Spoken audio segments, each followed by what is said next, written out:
Welcome back, everyone, to another episode of the Nick Cage Fight Podcast, where every once in a while we get a movie that reminds us, at least me, of why we started this, in that we watch a weird, obscure, or semi-obscure Nick Cage movie that we probably wouldn't have otherwise, and it's perfectly entertaining and interesting, and I personally have a good time doing it. I'm one of your hosts, Josh, joined as always by Rich and Ryan. How are we feeling, guys? Like it's your birthday? It's my birthday. I'm feeling like I want to go hit up an abandoned Chuck E. Cheese later. Yeah, I could also go down for some Charles Entertainment Cheese's Rat Child Casino and Pizza. Yeah, I'm not interested in hanging out in any derelict building personally, but hey, who knows? Could be fun. Could be a bloodbath. We're here today to talk about Willys Wonderland, a film that came out in 2021, rated TVMA, and clocks in at a very smooth hour and 28 minutes, which I think was the perfect runtime for this. So let's jump right into housekeeping. So some words were said in our previous episode about how this movie was not going to be entertaining. And we've all had some time to digest and think about it. And I think we're all in agreement that that is not the case. This movie was pretty entertaining. Yeah, I was just say, Yeah, Ryan, do you care to explain yourself? I don't know what the fuck I was on when I watched it the first time, but I liked it this time. I was bored to death the first time. Now, the thing that I did mention before we started recording is I watched this again, like literally 3 hours ago. Way better, way more enjoyable the second time around. Mm-hmm. So that might have something to do with it. I had a great time first time around with this. This was just good old fashioned entertainment, in my opinion. But let's dive into the housekeeping and see why. Before I started, when I was doing my research, I was convinced this was going to be hot dog shit. So first up, let's start with the director. We got Kevin Lewis, who did The Drop, The Method, Malibu Spring Break, Downward Angel, and Dark Heart. And I don't think I've seen any of those. Me neither. Or really heard them referenced. Me neither. I was like, ooh, not a good start. And then I got to the writer. One G.O. Parsons, who has written this movie and one episode of Shark Week. And that's it. Now, you see, I didn't realize Shark Week had episodes. I thought Shark Week encompassed a bunch of shows about sharks. Yeah, that's what I thought too. I did not know it was a show called Shark Week. I clearly have not been watching too much Shark Week. Yeah, I clearly have not had basic cable for a long time. Yeah, I don't know. So it seems from what I can tell that, yeah, you're both right, but it's like American Horror Story, how they have the different seasons that are like subtitle names. In Shark Week, it's just each fucking special is a different name, and then it's appended Shark Week at a later date. Oh, so it's like Shark Week, we're going to talk about something that never existed week, whatever? It's for this specific episode that he wrote, it's Shark Week, Killer Sharks, the Attack of Black December. Huh. Okay. Is that the name of the shark? It apparently has to do with recreation of world-famous attacks along the coast of Durban, South Africa during the summer of 1957 and 58, called Black December. Ah, okay. All right. So let's move on to cast, because this is going to be relatively straightforward. At a certain point, I just stopped jotting down names and CVs on this one. So my apologies in advance to anybody who worked on this film. I thought the acting was all very, very good. All things considered. So no slight, just wasn't a lot of meat on these bones. So first up, as always, Nick Cage as the janitor. No name, just the janitor. And it works out just fine. I feel like when like how we go through like CVs, I think we should go through, like when you say Nick Cage, we should all say like as seen in movie A and movie B, but the movies that this reminds you of that Nick Cage was in. You know what I mean? That this one really reminds me of any of his other work. So, well, I'll tell you right now, it reminds me of Between Worlds and Kill Chain, because we thought In that those terms of movies were going to be dog shit, and they were not. Another I'd thing say about that is also he has the in kill terms of like chain. production value too.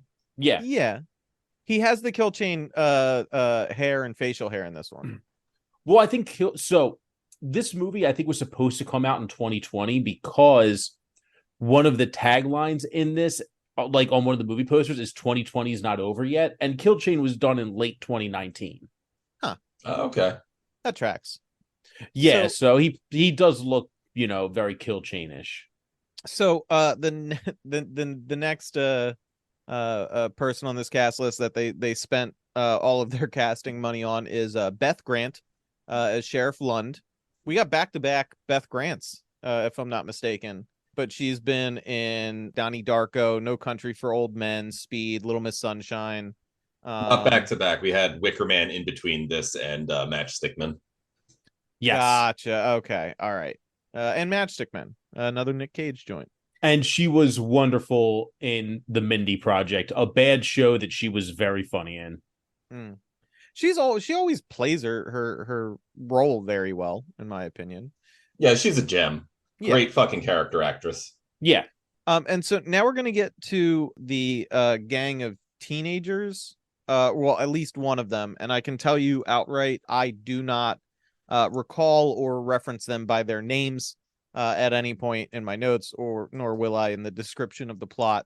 But first up, we have Emily Tosta as Liv, who has been in Vikes, Party of Five, and the Mayans MC TV show, the sequel to Sons of Anarchy, and I'm not familiar with her body of work. No, I'm not a big Sons of Anarchy head. She is very good in this. I liked her acting in this. Next up, we have Rick Wrights as Tex McAdoo. He was in Killers, the 2012 Three Stooges movie, Flight, The Founder, The System. He's been in a bunch of stuff, but I picked the ones where he had more of a primary role as opposed to just a brief appearance. I got two for him. He was in Joanna Man. I saw that. Yeah, he was also in Problem Child 2.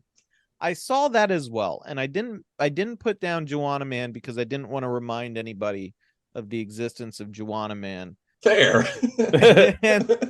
and Problem Child, I was like, I remember watching all of those when I was fucking younger. Yeah, they ruled. Yeah, but I did not think that would be particularly relevant in this day and age. I mean, I see it for Problem Child. I've got to talk about a Problem Child. Yeah, I'm perfectly fine with that. I'm the target audience for that. Next up, we have Chris Warner as Jed Love, who I will call tow truck driver, despite it being horribly inefficient throughout the entirety of my notes. Anybody else pick up on the fact that this dude's just chomping on a Slim Jim the entire movie? I thought it was a cigar at first. No. Very clearly a Slender James. Yeah, no, I noticed that it was just a meat stick, like almost immediately, and I was like, that's so weird. That's so strange. But anyway, he was in Harold and Kumar Escape from Guantanamo Bay. He was also in No Country for Old Men. He was in Machete. He was in Idiocracy. He was in a fair number of relatively high profile movies, but as sort of like dog number 2 kind of thing. Yeah, he was also in Sin City, and his credit is Bozo number 3. Yeah, It's shit like I saw that. Yeah. Next up, we have Kaylee Cowan as Kathy. She was in Surprise in Heaven, Incision, Bad Detectives, Geo, Divinity. I'm not familiar with any of them. Then we have Kai Kadlec as Chris, who is in Two Sides and Dropouts. Next up, we have Jonathan Mercedes as Dan, who is, as far as I can tell, primarily a stuntman. All of his credits were stunt work. He was in Guardians of the Galaxy Volume 3. You got to read his fucking credit for that because it's real good.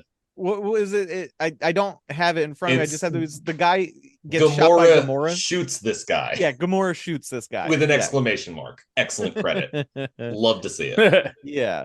And The Menu, which I actually really liked. I loved The Menu. The Menu is very good. I thought it was going to be a cannibal movie, and it's very much not. No, it's an anti-capitalism movie. Yeah, it's a very funny biting commentary on the food industry. Yeah. And then the last entry I have is Terrell Hill as Bob, who is in Judas and the Black Messiah, Block Party, and Cobra Kai. I never got into Cobra Kai, but I know that makes me kind of the odd man out amongst Not on a this lot of people. podcast. Yeah, that's true. But yeah, I wanted to mention it. I think I watched the first season and decided this was not for me. So that's gonna wrap housekeeping from my perspective, unless anybody wants to yell about anybody that I missed. No, I think we touched on everybody. All right. So let's get into the plot, which I'm excited for because this one was fun. You know, this is like the first episode in like 15 episodes where we didn't have to immediately jump to an ad. Oh, yeah. Yep. Yeah, we actually made it through housekeeping in record time, which is great. Good for us. Yeah, it's easy when they use nobody who's been in anything. Yeah, when I don't have to do like 5 separate shout outs for bit actors. Yeah. So we open on just like a bizarre birthday video on a TV show showing old animatronics, Chuck E. Cheese style. And then we cut to a terrified couple wearing Willy Wonderland's t-shirts with blood splattered on them running down a hallway. The man falls down and is pulled back down the hall. This is very hokey, the way this part was shot. And so I was thinking, this might be bad, but I'm going to look for silver linings. The woman runs into the restaurant portion of the venue and the lights blow out. She sees a child hiding. And then the camera cuts back to the television playing the birthday video. The woman screams and blood splatters the TV. And then we cut directly to a car driving, a Camaro, if I'm not mistaken, and the title card to the film. The car blows a tire and comes to a stop, and the man gets out to investigate it and finds a literal spike strip in the road. This is where the bits of humor start coming out, and I start getting a little bit interested. It looks like this guy keeps a case of energy drinks in his car. Yeah, it was called like Purple Punch or something. Yeah. It is a whole fucking case of them.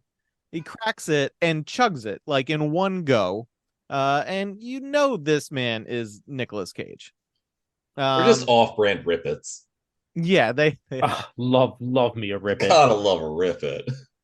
So, and also in my notes is where I'm like, oh shit, he's got kill chain hair. So a tow truck comes and picks up Cage, and we learn very quickly, and this continues throughout the course of the film. Nick Cage's character does not speak. But this is a very funny scene to introduce it in because the tow truck driver is just jabbering.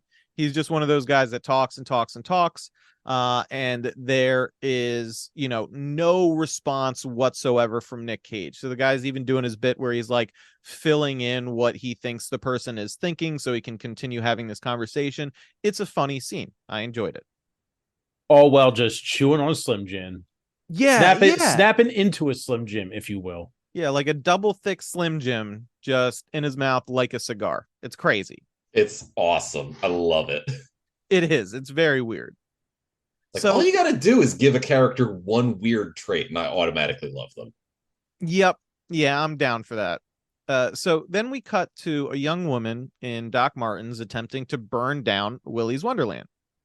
Before a cop car pulls up and arrests her. I like how this scene was shot because, like, we see her pouring the gas, getting ready to light it, and then you just hear the sirens, and she's like, "Fuck!" And then, like, quick smash cuts, like cuffs going on her wrist, the cop door closing, the car speeding off. It's pretty interesting. So it's the sheriff that picked up this girl, the sheriff played by Beth Grant, and she's yelling at the little arsonist as the tow truck pulls up while they're parked outside of a trailer. The tow truck driver explains, one of the things he explains to Nick Cage, who's not responding at all, is that some teenagers in town get a little wild and they stole the spike strip. He calls it a zigzag from the sheriff. So when he pulls up, he tells the sheriff, hey, this guy found your zigzag. And the sheriff is just like, look, I'm busy. I'll get it from you later. And then she drags the arsonist teenager into the trailer and cuffs her to a radiator and leaves her with a bucket and just leaves the trailer. It's a very interesting form. She also left her with a bag of chips. Oh yeah, a bag of chips. I'm sorry, I forgot about that. And she's like, what do I do if I get hungry? There's a bag of chips. What if I have to use the bathroom? There's a bucket. Try not to miss. All right, now, it's time for some ads. Unless you're a Patreon subscriber, which I suggest you become, so you can avoid ads. Yeah, you can go to that patreon.com/Nick Cage Fight and give us $1. Yeah, there you go. We love $1. As an example of what you'll, no longer have to put up with, here are some ads.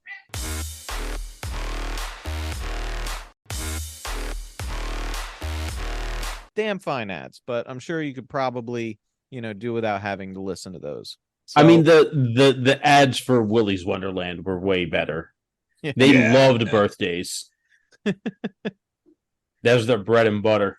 Yeah, absolutely. So, after the arsonist teen is effectively locked in a trailer, we cut back to the janitor, Nick Cage, learning that the damage to his car is going to cost $1,000 to fix. Also, and I loved bits like this in the movie, because like Cage goes to pull out a credit card and the guy's like, oh, no credit cards. We only accept cash up front. There's no internet in this town, so all of our ATMs don't work. Yep. And he just lays it out like rapid fire real quick. Just nonsense. There's a very good line that says, yeah, we were going to get the internet, but they're probably better off, honestly. So the tow truck driver has a proposition. The janitor, Nick Cage, can agree to work off the cost of the fix. He just nods to shows acquiescence to this proposed deal. And it's very similar to that meme with like Jack Nicholson, him just staring at the camera and nodding. Oh, yeah. Just smiling widely. Yeah. So the tow driver takes Cage to Willys Wonderland, where we meet Tex McAdoo, the man who is going to be paying for his services. And the deal is he spends one night cleaning Willys Wonderland, and Tex will pay to fix the car. He is literally dressed in an all-white suit with like a white cowboy hat. It's ridiculous. It's and perfect. It's funny when Rich was talking about naming movies it makes you think of. Prisoners of the Ghostland came to mind, and I'm just now realizing the reason why is because there's a bad guy wearing an all-white suit with a cowboy hat. Yeah. He reminded me of Doug Dimsdale of the Dimsdale Demodome from Fairly Odd Parents. Yeah, 100%. So they go. I do like when he introduces himself. He's like, "My name's Tex, like the state." Tex McAdoo, which is fucking hilarious. That's a good name. It's a ridiculous last name for a man. It's the last name of a dog. It's ridiculous. Or a mascot for a cereal. Yeah. So they go inside and we get to meet all of the animatronics who are standing lifelessly on the stage. I will not remember their names for the most part. The only one I remember is Nighty Night because I love that guy. I don't even know which one that is. It's the one that's a knight. Oh, Nighty Night. Gotcha. There's Willie the Weasel, Siren Sarah. Okay, the Tabby the Chameleon. Uh-huh. I know there's a gator in there. Tito the Turtle. Uh-huh. Artie the Alligator. Yeah, that's the boy. Nighty Night. And what's the gorilla? And Gus the Gorilla. Gus. Am I no. There's 8 of them. I know there's 8 of them. I'm trying to think of the kill sequence now. No, I think you got all of them. I think you did. Was there only 1, 2, 3, 4?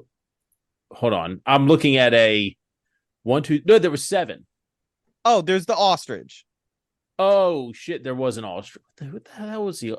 Maybe the ostrich just died too soon. It never came up. Yeah, it's very possible. So, now that we've gotten some spoilers in there as to how this movie will go. Ozzy Ostrich. Ozzy Ostrich. Ozzy Ostrich. Okay. So Tex gives us some background information. It turns out, at least to hear Tex tell it, Willys got shut down after some kids were crawling on the animatronics and they got hurt. So some families sued. And yeah, and that's what the deal is. But Tex is waiting for the opportunity for a big comeback here. And that's why he's going to be paying Nick Cage to clean the place up a bit. America loves a comeback story. Yep. So we get our first little bit of a heads up as to how things are going to go when one of the animatronics, Willie, I think specifically, appears to move while Cage is not looking at him. And then, Tex takes him to show him where all the cleaning supplies are. And then he leaves, wrapping a chain and locking with a padlock the front door so Nick Cage cannot leave. Not all ominous at all. Seems really on the up and up. I mean, it's a good classic trope. It's the house on haunted hill, locked haunted house kind of deal. Because this is basically just a haunted house movie. Yep, absolutely it is. It's actually a combination of a bunch of different horror tropes, which is a lot of fun. It's a cosmic stew of horror. Yeah, we said the whole time in the group chat when we were watching it about the cosmic stew. The cosmic stew, yeah. Delicious. So back at the trailer, we meet the full crew of teenage miscreants for the first time. Like I said, we're not going to go by any of the characters' names. They don't really address each other by names too much, except for the arsonist. We get people throwing the name Liv around a bit, but I'm going to stick with my nicknames for them. There is Pompadour. There's Glasses. There's Bubblegum. There's Bubblegum's boyfriend. And then there's the quirked up white boy who has a thing for the arsonist. It's standard layout for a shonen action anime. Yeah, it's incredibly straightforward and tropish, which is fine, especially in a movie like this. So the kids free the arsonist, and she says she met the new bait, referring to Cage specifically. And they're talking about their plans to take out Willys Wonderland, implying basically what we all know going into this film: the animatronics kill people because they're alive and evil or something. So they set off from the trailer to execute this plan. Oh, one thing before Tex leaves Cage at Willys Wonderland, he says something that becomes very important to the film. And what it is he says to Cage is to be sure to take breaks. Breaks are important. So back at Willys Wonderland, Cage suits up in a Willys t-shirt and gets to cleaning. And he is bizarrely diligent for a mute who is press ganged into cleaning an abandoned Chuck E. Cheese. He cleans. As he cleans, we see all the animatronics swaying sort of a bit behind him, and they always stop moving when he looks. His watch goes off, and we get a break. And every time there is a break, at least one of the things that happens is he chugs a energy drink. He also, by the way, loads his stash of energy drinks into a refrigerator, so he brings them with him. There's something fascinating about this stash of energy drinks because he puts 5 cans in that fridge, but he drinks like fucking 10 cans throughout the night. There's so many. And the other funny fucking thing about it is I'm sure some exec is kicking themselves. This is just it's a fake brand of energy drink. It is on screen so fucking much. It's amazing. They could have gotten some fucking product placement money for that. That's exactly what I'm saying. They should have just had it as Rippets. Rippets or balls or some fourth tier energy drink. But I don't think Balls is Rippets can afford tier. it. What are you talking about? But it doesn't sell like a Red Bull or a Monster. That's what because it's more expensive and better. It's not a cocaine. No, it's not a cocaine. It's not a Four Loko. But in all seriousness, like Rip It could not have afforded to pay them decent product placement. Rip It is, and I guarantee you a bunch of people listening have no fucking clue what this is. It's just a shitty, super duper cheap energy drink. It's like the fucking Arizona iced tea. of energy drinks. And I thought it was exclusive just to like hobby shop nerds. In fact, our specific hobby shop, where it is seen the most, apparently, though, I learned was fucking military guys. Military bases, like, yeah. This is the only fucking energy drink we had access to. It was like Rip Its. They were fascinated to see it outside of a military base. Yeah. I honestly think that they might have had like a deal with the U.S. military. Oh, they definitely exclusivity deal. So I'm looking at like some Rip It cans, and they have like they got fun camo on. Oh yeah, red, white, and blue. It's called Rip It Tribute. Is like all the military ones. Jesus. I mean, but the red, white, and blue one is cherry lime, and I fuck with a cherry lime. What? I love a cherry lime. A 24-pack is $60. That's not right. No, that can't be right. There's no fucking way. There's no way Rip Its are up to $3 a piece now. It's absolutely not. What's happening is a time-honored tradition in this country, which is just ripping off vets. That's what this is about. That's just some reseller on fucking Amazon just ripping off some vets. Yeah, because that's where I'm looking at Amazon. Let me see because if it's still a buck a can, like hell yeah, I'm gonna buy me some Rip Its right fucking now. I found their website. Yeah, see if they let me order. So while it's got an entire section in its drop-down menu just titled military. Of course they do. Well, they got to get listen. It's a bunch of 18-year-olds that the government just gave 10 grand to. They just bought an F-350, so they got to save money on energy drinks. So it seems like it's $30 for a 24-pack nowadays. All right, that's not awful. Direct from the source. No, that's not bad at all. Do they still have the one that like absolutely destroyed my liver when I was drinking it? Which one was it? Was it F-bomb? Because that was my shit. No, it was Limon R. Yeah, they do. It's the fucking raspberry lemon one. Oh, you see, I used to always go for the sugar-free F-bombs. Yeah. Well, I mean, like, it definitely bored a hole into my stomach lining. I have multiple fucking stomach problems just from Rip Its. Well, Rip Its gives me an ulcer. It'll give you ulcers. It'll give you ulcers. That should happen to me soon because so like my partner's drink of choice is vodka and insert energy drink. Here it's normally Monster. Aldi has a Monster ripoff that is 89 cents a can. Oh baby. So we're saving money right now, and instead of buying like a 12-pack of Monster for like $22, we're just going to Aldi and just buying the single cans at 89 cents each. Yeah, and whole shopping cart filled with them. And I do expect these to kill us at some point. 100%. 100%. But what a way to go. So this did make me laugh. There does not appear to be a whole lot of rhyme or reason to the order of cleaning that he's doing. He's wiping shit, he's picking up trash. Then he takes a break to wash those like red semi-transparent cups that you used to see in like old Pizza Huts and shit. Yeah, the classic cups.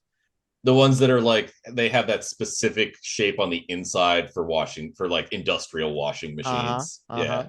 And then his watch beeps and he takes a drink. He takes a break to chug another energy drink. And during his break, he sees in the corner of the kitchen like this object with a big tarp thrown over it. And he pulls it away, and it's an old Willys Wonderland custom pinball machine, which is right then and there. I would have been like, I'm not cleaning another goddamn thing. I'm playing this pinball machine for the rest of the evening and crushing some energy drinks. That is what I would have done personally. So, but nope. Cage goes right back to work, mopping. And the ostrich animatronic, our first animatronic, makes its move. It's the ostrich. And it walks up behind him while he's cleaning. And Cage is completely unfazed when he turns around and the ostrich is standing there. The ostrich says, "I'm going to feast on your face." And then we get a bad CGI fight scene between a robot ostrich and Nicolas Cage wielding a mop handle. Cage beats the shit out of this thing, and then Mortal Kombat fatality rips its metal spine out of its neck. And he is covered in oil at this point. Instead of blood, because hey man, that's how you get a lower rating, I guess. Yeah. Well, I mean, at first the ostrich was winning, and then Cage went psycho mode and broke the mop in half and just started beating the piss out with the broken mop. And the ostrich does get a shot, and he cuts his face pretty good. And Cage is wearing a piece of tape over his eye, like the rest of the movie. He fixes himself with duct tape in the film, which I do like very much. Yeah. So just my thought process at this first fight was not far and away not my favorite. Probably my least favorite in the movie, because it's definitely the weakest. Fair amount of shitty CGI, and I was like, that's what we're in for with this.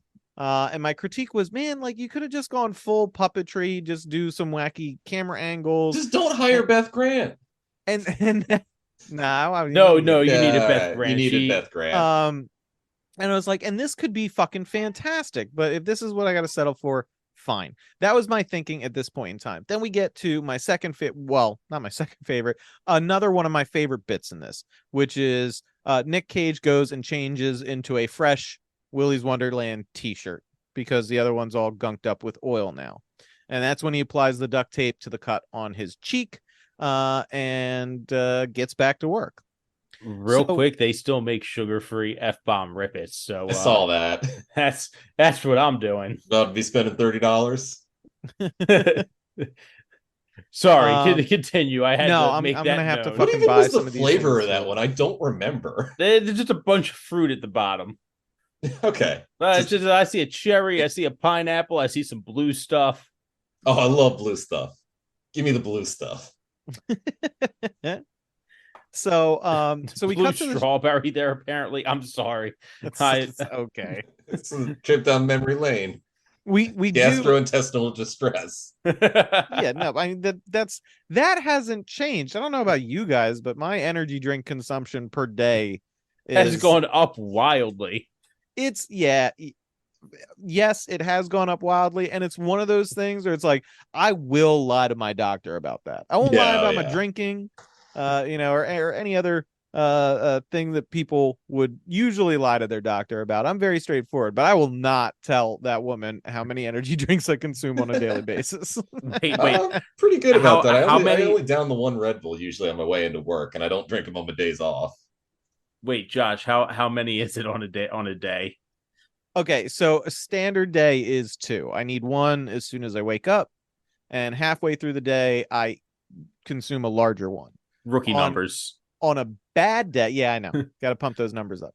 On a bad day, though, I'll go as many as 4, which I did the math on the amount of caffeine, and I just like looked it up, and I'm like, oh no, not supposed to consume. Yeah. See, like today, I didn't have any, but I did have my pre-workout that has 200 milligrams of caffeine. That counts as an energy drink. On a day, it does. On a day where I both work and go to the gym, I am at least 2 energy drinks, a pre-workout, and possibly a cup of coffee at night because I put some amaretto in my coffee. Oh, yeah. There you go. I wish I could still drink coffee because I love an amaretto in a coffee. But coffee gives me the bubble guts. Oh, I was about to say, wait, why are you not drinking coffee but still drinking ribbits? Because they don't fuck me up so bad. They fuck me up in a way I can deal with. I think it is, yeah. I had to switch over to tea, but I've got some high caffeine tea that'll do you. Okay.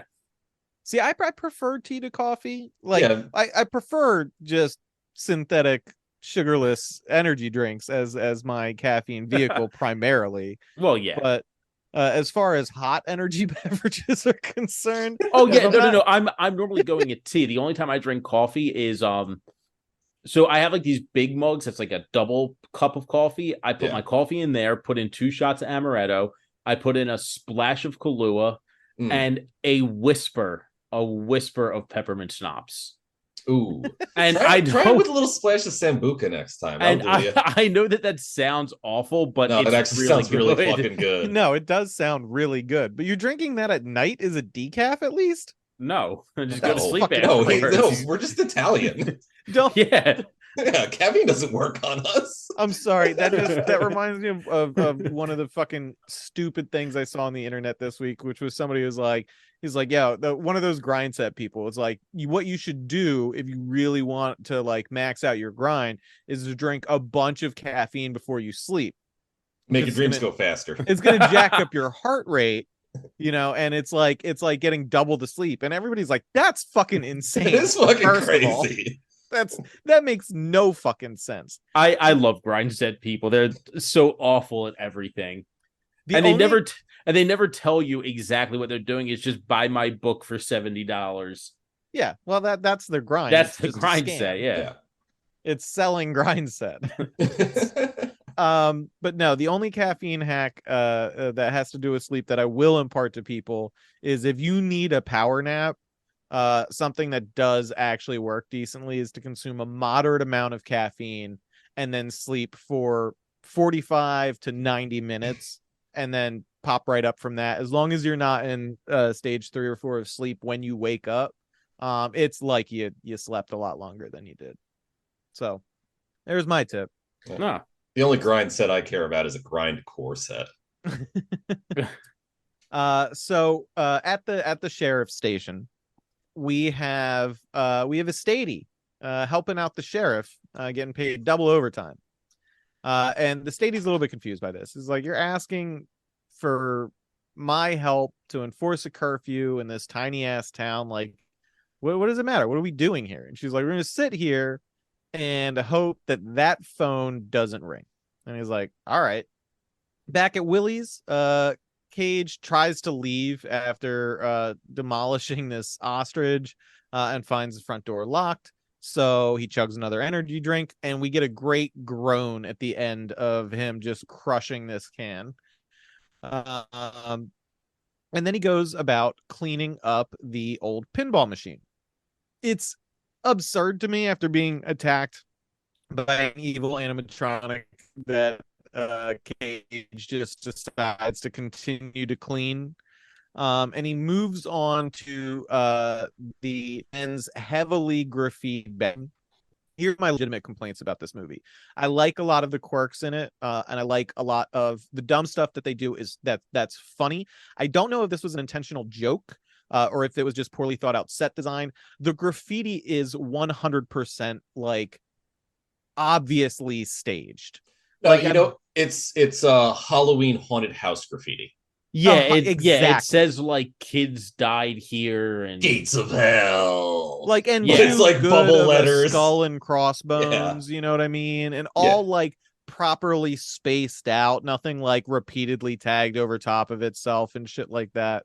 Multiple colors giving like a highlight on the outer edge of the lettering. Shit that quick and dirty graffiti artist would be doing. Not something that kids vandalizing an abandoned building would be doing.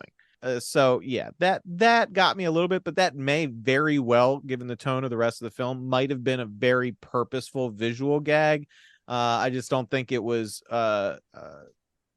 obvious enough to land properly, if that's what they were going for. But anyway, just one of my gripes. Another one of my gripes, that you have to listen to ads when we have a Patreon subscription for $1. You could skip all this bullshit and get right back to listen to us talk about movies at you. So yeah, I'm sorry. If you're not subscribed, here's your second ad break. Enjoy.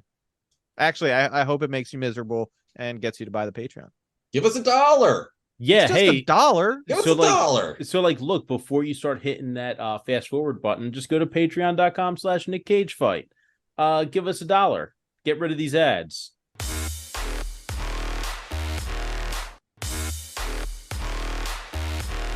And we're back.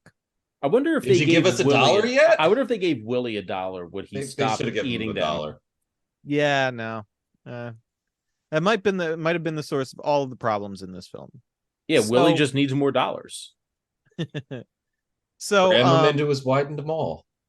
So Cage cleans the shit out of this bathroom. This is another thing that is fucking hilarious to me.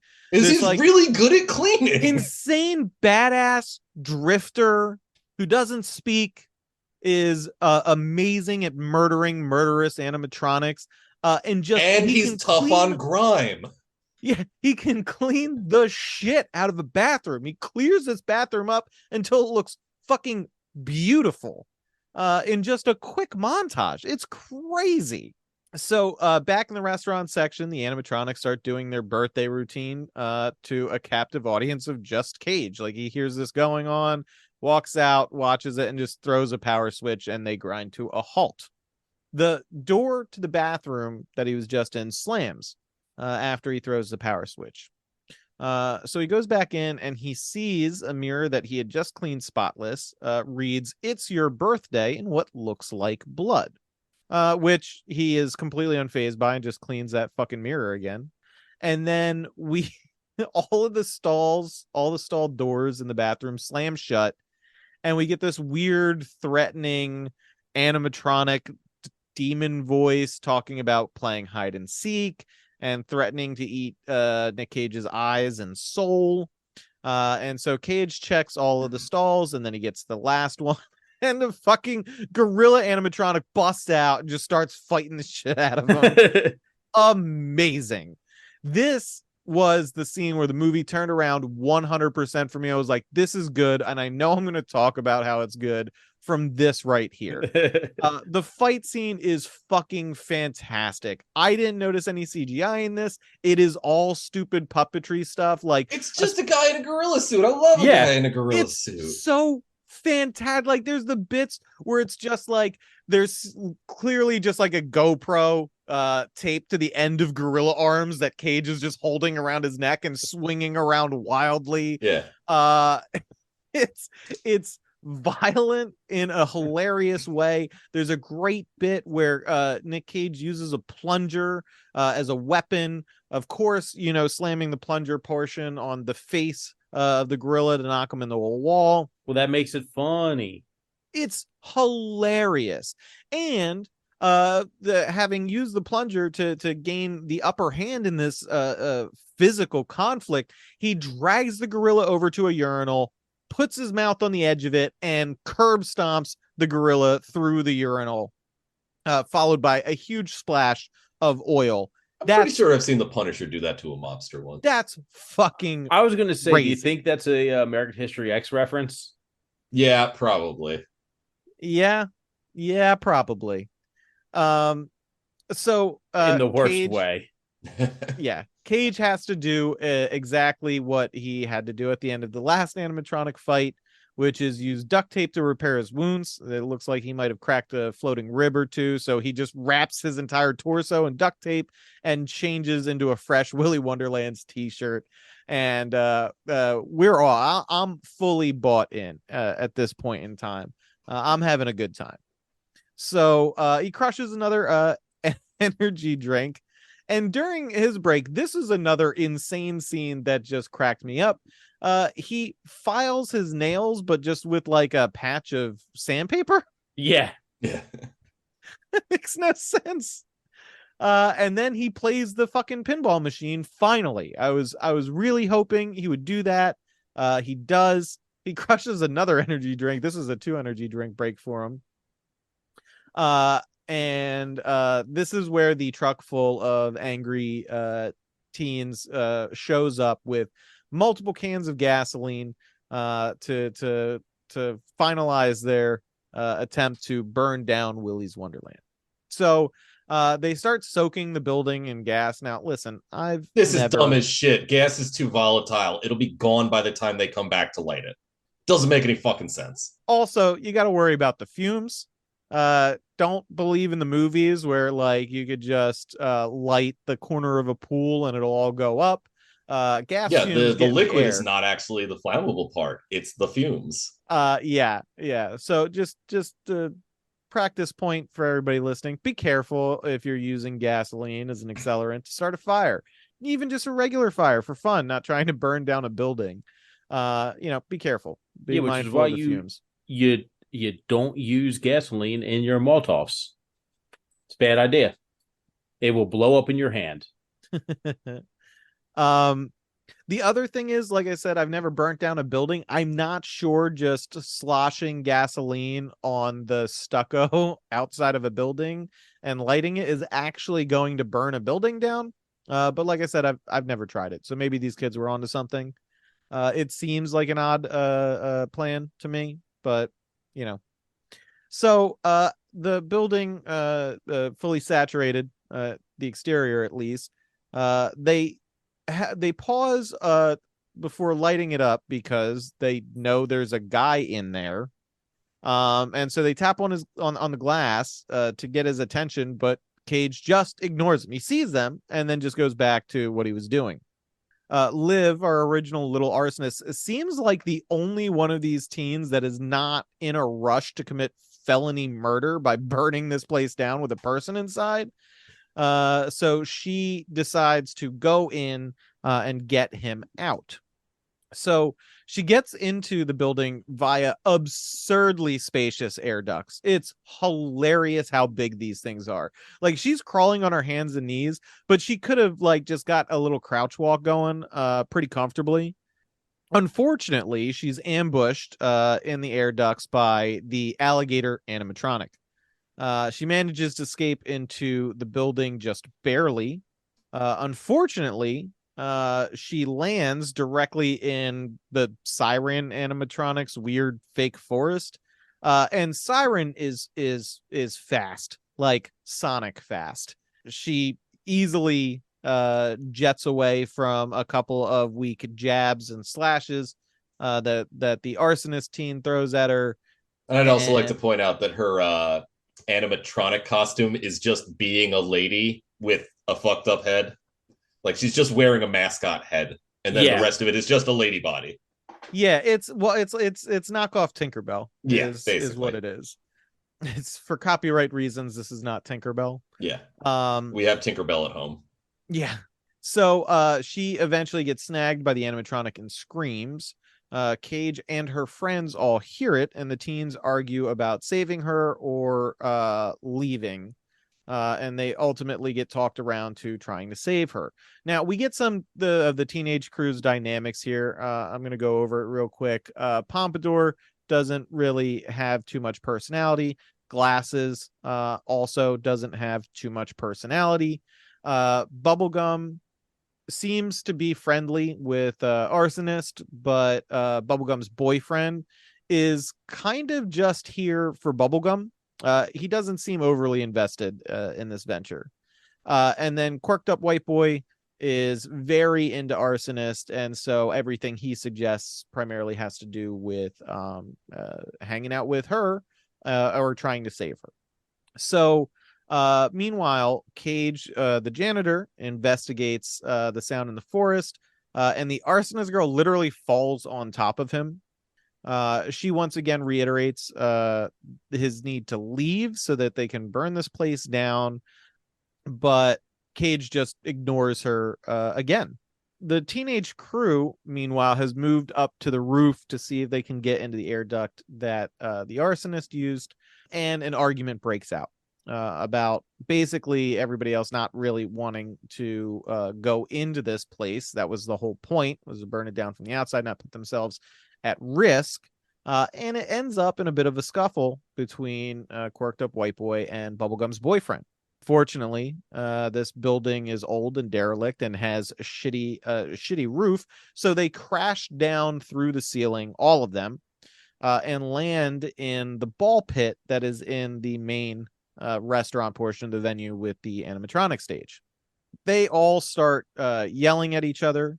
Obviously, the argument comes to a halt as the animatronics like spin up to do one of their dances again. The arsonist goes to stab one of the machines, but the janitor, Nick Cage, stops her. And this is when the kids realize that Cage has killed one of the animatronics, which they're very impressed by. But Cage, again, still no talking, completely silent. So this is where things sort of fracture as far as the social perspective is concerned. Everything kind of grinds to a halt. Like, the animatronics aren't actively trying to kill anybody. The janitor is flat out ignoring these kids for the most part and just going about the job he was hired to do. And all of the teens find various things to interest themselves in this next part.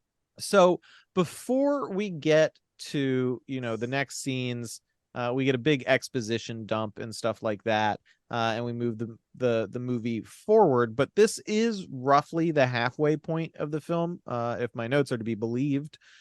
So I think this is probably a good place to leave a cliffhanger. Yeah, I was about to say, I feel like we should do the exposition dump like the beginning of episode 2. Yeah. So or should we do it now as a cliffhanger? That's not a cliffhanger. No, that's not a cliffhanger. That's a question for this moment. Yeah, you're not hanging off of a cliff at all. Like, we're giving you all of the information right away, much like the next scene of this movie does. But I will say, in the very beginning of the next episode, we won't make you wait for it. We will learn what is going on at Willys Wonderland. A lesser horror movie would not explain things to you this thoroughly and just expect your imagination to be good enough to explain this sort of nonsense. And luckily, this is the caliber of film that does not take the coward's way out and just straight up tells you their dumb fuck idea right off the top. Yeah. And I love it for that. So, good so far, man. As soon as that second animatronic fight hit, I knew we were in for something special. You'll have to tune in next time to get the rest of the story. In the meantime, I guess you can follow us on social media. We're on Facebook if you're an uncle, or if you think we're Nick Cage. That's a good place to interact with us if that's your mental state. We are on X at cagefight_pod, at least for the moment, while that website still appears to work and isn't charging regular people just to look at the insane ramblings of the human race on X. I mean, that will get interesting, though, because, like, I know that neither one of you guys are, like, sports dudes, but, like, so much of what happens in sports is broken over Twitter. Okay. Yeah, that or tracks. X or fucking whatever. Twitter used to be great for news. Like, I used to have, first of all, reading articles gets boring and shitty, especially breaking news articles, especially nowadays. It is a webpage that's 90% filled with ads and like 2 paragraphs. That's the only thing that they could get by the editor that contains no information whatsoever. And not like real ads, like how to add 70 pounds of muscle in 22 hours kind of ads. Yeah, no, it's filled with insane clickbait bullshit. And so I used Reddit for some time until I had discovered Twitter, and I realized Twitter was quicker off the gun when it came to breaking news. And that's why I started using the application in the first place. And now it's dog shit. You can't find out anything on Twitter. It's bad. So yeah, thanks, Elon Obama. Musk. Yeah, fucking hate it. But hey, as far as finding us on there, we will be there, like the musicians, until that Titanic finally fucking sinks. So check us out there. We mentioned the Patreon several times. Subscribe, lowest tier, you get rid of the ads. I think at the $1 tier, do they get all of the insane uncut ramblings? No, they don't get the uncut ramblings. You got to go up to, I think, the $10 tier for the uncut ramblings. Yeah. The $1 tier will only get you the episodes without ads. Like without ads. It's cut exactly the way that you hear it here, except for the ads are gone, and that's patreon.com/NickCageFight. Yeah, it's good. There's a couple tiers. We'll also give you some Nick Cage news too. Why not? Nick Cage is really good. There's your Nick Cage news for the day. That ain't news. We all knew that already. We did all knew that already.